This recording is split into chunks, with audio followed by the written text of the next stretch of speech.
Hello my friends, welcome to Talk to Me Tuesday for Tuesday, February 13th, 2018. This is Jennifer.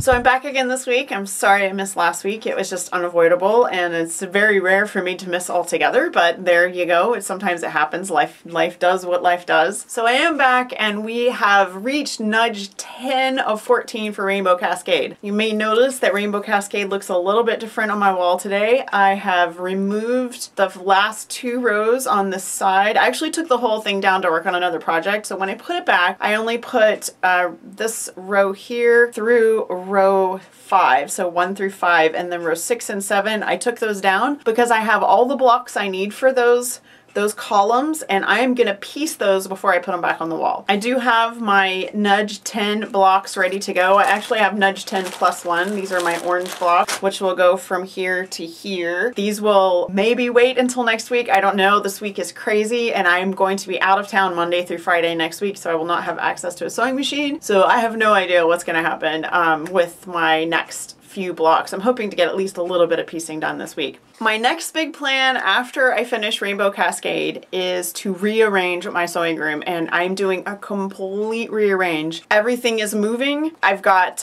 pieces of furniture that are going to go away and not come back. I'm going to try to downsize my big plastic bins. I have large plastic bins that have, some of them have batting, some of them have craft supplies, which I don't really use anymore because I used to keep a lot of craft supplies when my kids were in school. My youngest is 20 and in his second year of college, and he does not need craft supplies for school projects at home anymore. So I'm going to go through all of that. I am going to take everything off my walls. I'm moving everything. So I have a master plan, and I have to tell you guys that since I figured out what I am doing, it has been so hard not to just do it, but I've promised myself to finish Rainbow Cascade first because this is going to take at least a week to do. Maybe less if I get super excited, but I'm giving myself a week because it is going to be a lot of work. I want to touch everything in the room and try to clean out as much as possible. So here is my plan for my room.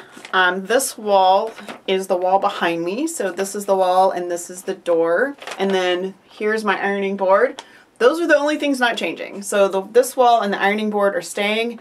The rest of the room is all changing. Anything that has a little pink dot, this is furniture I already have. These are things already in the room. They're just gonna get moved. I am going to get a 5x5 5 cubes by 5 cubes Kallax from IKEA. Right now for my table, for my computer, I'm using a folding table. I don't have any drawers. I have baskets on the floor full of files. It's a disaster. And so I am going to get an actual desk, and the desk I'm going to get will actually be right in front of where I am now. Right now my desk is here. It's going to be over here.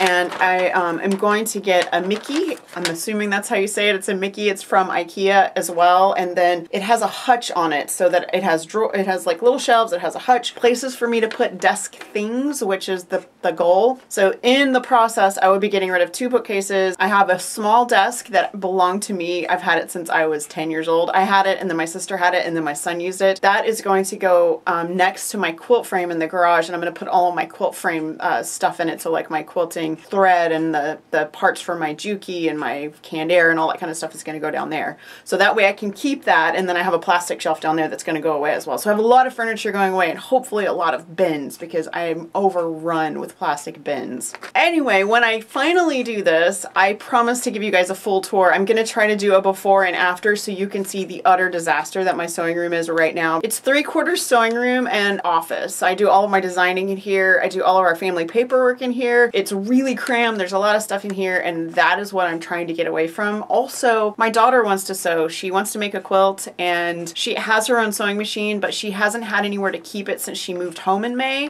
We've had it out a couple times so that she could work on projects in the room, but I've had to sort of squish her in next to me. So I am clearing out enough space so she has her own sewing space. She's going to have her own table so she has a place, and I'm going to make sure she has shelves on the giant bookcase so that she has places to keep her own craft stuff. Anyway, so when we get there, before and after, and it's going to be crazy, but it's going to be worth it. I haven't taken everything out of this room in like 10 years. Since I was gone last last week I didn't get to share a free pattern Friday from February 2nd, and that was this guy. This is a brand new pattern called Hearts Go Round. It is very, very, very simple. It is, and this is my hand numbered version. This was before I numbered it on the computer. It's just this one heart, this guy right here, he's repeated, and then you do two coordinating, put them together, and he makes like a little flower. I had been saving this particular heart one for February, so I just take advantage of February and I make at least one new heart pattern every year. So you can find this and lots of other heart patterns on my free pattern page on SewHook. Last week for Free Pattern Friday, since I had been out of town on Tuesday and I had so much other stuff to do,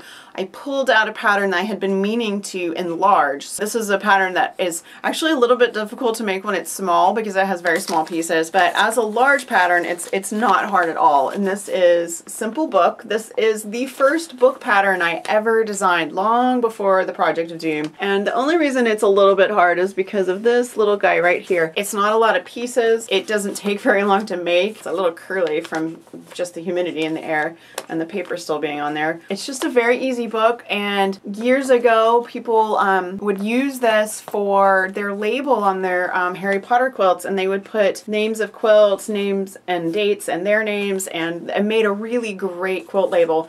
Whatever you do with it, I hope you enjoy the enlarged version. I did leave the 5-inch block in the pattern.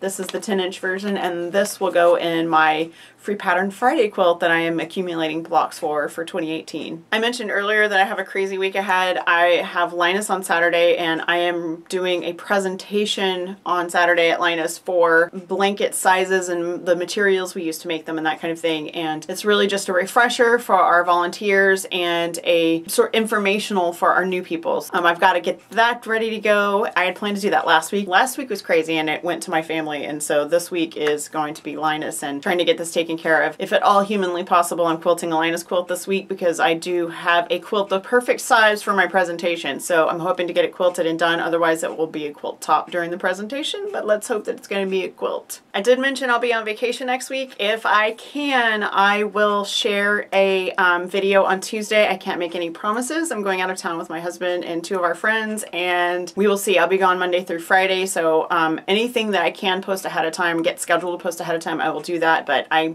won't make any promises for Tuesday, but you guys know I love making vacation videos, so maybe there will be something on Tuesday, we'll see. Be sure and stop by Phantom and Stitches for the Land Before Time quilt along. It's going great. Angela's doing a beautiful job, and I know that the people that are big fans of Land Before Time are really enjoying that, so be sure and stop by for that. Also, Phantom and Stitches is having a Stranger Things design invitational. We have had Stranger Things requested repeatedly, and in order to fill that need, I'm throwing out this design invitational and asking you guys to help. We're just going to crowdsource anybody that wants to design something that is Stranger Things themed. Feel free. The rules are on the website. Everything you need to know is there.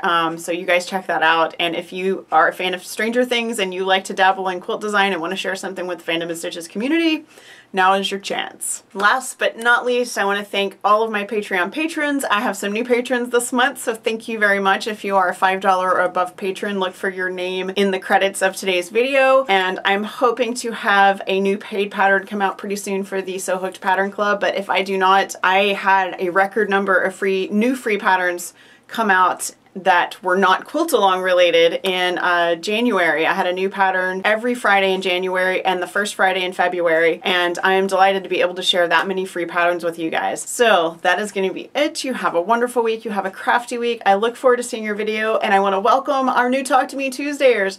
You guys, I will see you next week. Bye.